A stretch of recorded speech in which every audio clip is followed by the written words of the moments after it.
Μπενίν έφτασε την Αίγυπτο στα όρια της. Αλλά η παρέα του Μοχάμεντ Σαλάχ πήρε την πρόκριση στα προημιτελικά στην παράταση με 3-1. Οι Φαραώ άνοιξαν το σκορ στο 69 με το εξαιρετικό πλασέ του Μαρουάν Ατία. Σκληρό καρύδι το Μπενίν, ισοφάρισε στο 82 με τον Ζοντέλ Ντοσού. 1-1 σκορ κανονικής διάρκειας. Στην παράταση μίλησε η εμπειρία των παικτών της Αιγύπτου. Στο 97 ο Γιασέρ με κεφαλιά έδωσε ξανά το προβάδισμα στην ομάδα του. Και στις καθυστερήσεις ο Σαλάχ με ωραίο τελείωμα διαμόρφωσε το τελικό 3-0, τελικό αποτέλεσμα. Στην προημιτελική φάση οι Φαραώ θα αντιμετωπίσουν τον νικητή του ζευγαριού ακτή ελεφαντοστού Μπουρκίνα Φάσο.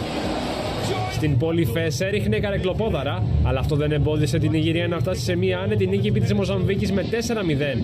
Στο 20ο λεπτό ο Άκο Ράνταμς έριβρε στο Λούκμαν για το 1-0. 5 λεπτά αργότερα ο Όσιμεν διπλασίασε τα γκολ της ομάδας του. Με παρόμοιο τρόπο ο Φόρτις Γαλατάσαραη σκόραρε ξανά για το 3-0 στο 47. Ενώ στο 75 ο Άνταμς με δυνατό σουτ σημείωσε το τελικό 4-0. Βασικό σε όλη τη διάρκεια του μάτς για τους νικητές ήταν ο αριστερός μπακ του Ολυμπιακού Μπρούνο Νιεμαέτσι. Η Αλγερία ή το Κονγκό θα είναι ο αντίπαλος της Νιγηρίας στα προημιτελικά του Κόπα Αφρικα.